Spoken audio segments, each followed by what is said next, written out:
You're watching CBS News Los Angeles, The Rundown. Hello, I'm Juan Fernandez, and here's a look at your top stories. We begin with breaking news this afternoon. One person is under arrest after a deadly hit and run in Orange. SkyCal's Desmond Shaw in SkyCal now with the latest. Well, here we are over the city of Orange and Tustin Avenue, where someone has been hit and killed by a suspected drunk driver. This was a hit and run. Someone attempting to cross Tustin Avenue late this morning when they were hit by the driver of that vehicle, thought to be under the influence. So they took off from the scene, but Tustin PD was able to identify their vehicle a short time later with significant front-end damage.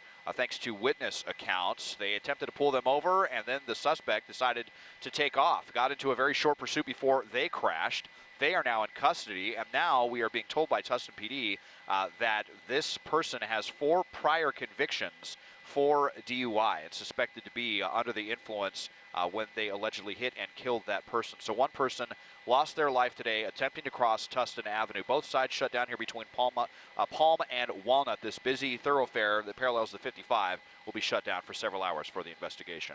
Reporting over the city of Orange and SkyCal, I'm Desmond Shaw. Back to you now in the studio. Scott Peterson has a new fight for freedom, and it all began in a San Mateo County courtroom today. Peterson is serving life in prison for murdering his wife and unborn son in 2002. He maintains his innocence. The LA Innocence Project picked up Peterson's case earlier this year. They argued in court today for DNA testing and the introduction of discovery evidence that they believe could exonerate him.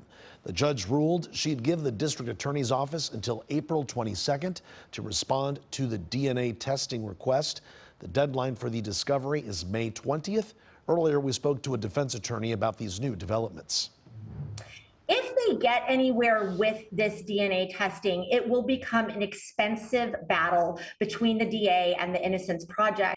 It really will depend on what is found. I think if there is a match with Lacey in that van, I do think that will spark at least a battle to get a retrial, and eventually that would be fairly compelling evidence. Why would she be in that van unless she was put there by someone else? We'll have much more on this case ahead at 4 and 5. All right, turning now to the weather, a live look at Catalina Island. Calm and cool conditions out there and lots of sunshine, but changes are coming. KCAL News meteorologist Olga Ospina is tracking what's ahead now in your next weather. Olga. Hi, Juan. We're talking about some winds really moving in and much warmer temperatures, too. For right now, we're seeing some partly cloudy skies, especially still out through parts of the Inland Empire and parts of Orange County. For a lot of LA, though, we're starting to see some of that sunshine. So numbers have actually warmed up pretty nicely across parts of LA and Ventura. However, as we take a look at the IE, we can see that's where we're seeing the drop in temperatures compared to yesterday because we haven't had much clearing. Currently, temperatures are in the 60s for a lot of us, including Lancaster into Palmdale, checking in at 64. Plenty of 60s across the LA area, 64 in Beverly Hills, Burbank, Pasadena, downtown Los Angeles. As we head into Orange County, we're feeling plenty of 60s, but already 59 degrees in Lake Mission Viejo, and we are seeing a lot more 50s because of that stubborn cloud cover across the IE. We're looking at 55 in Riverside, 52 in Fontana, as well as Beaumont, and 40s up in the mountains, 48 degrees in Big Bear City. So let's take a look at our temperature outlook. The good news is, despite the kind of cloudy and cool conditions today, we're looking at above average temperatures when it comes to the extended period as we head towards the next several days for the West Coast. We're also looking at winds really kicking in as we head into Wednesday. By Wednesday midnight, we're seeing those really strong winds across those higher elevations. And then as we head into the latter part of Wednesday and especially into Thursday, that's when we're really going to start to see those winds kick in. We start to see those offshore winds and gusts 50, 60 miles per hour, even some isolated gusts in excess of that, continuing still into the afternoon hours of Thursday. So we do have a high wind watch going into effect tomorrow night. That's going to be across a lot of areas, including valleys, Orange County, the Inland Empire. That will continue through Thursday afternoon. Gusts about 65 to 75 miles per hour. And then a wind advisory also for parts of the Apple and Lucerne valleys with west winds of 25 to 35 miles per hour.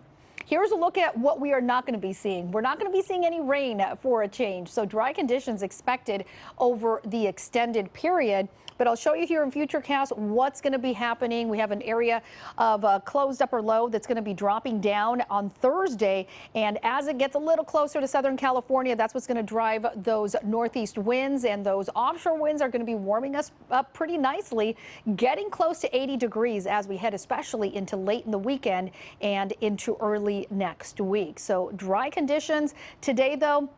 Yes, below average numbers, low 60s in Malibu as well as Chino. We're looking at 60 degrees in Hemet, 61 in San Bernardino. So it's going to be a cool day, but numbers are certainly warming up as we head towards the latter part of the week. Already by Saturday, 74, 78, 79, 77 degrees. So nearing 80 degrees as we head into late in the weekend and into early next week. Juan. It's definitely warming up. Olga, thank you.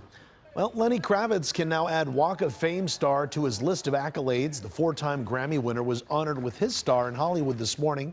Kravitz is credited with reimagining rock and roll in the 90s. Denzel Washington and Kravitz's daughter Zoe spoke at the ceremony today. Kravitz's star is located right in front of the Capitol Records building.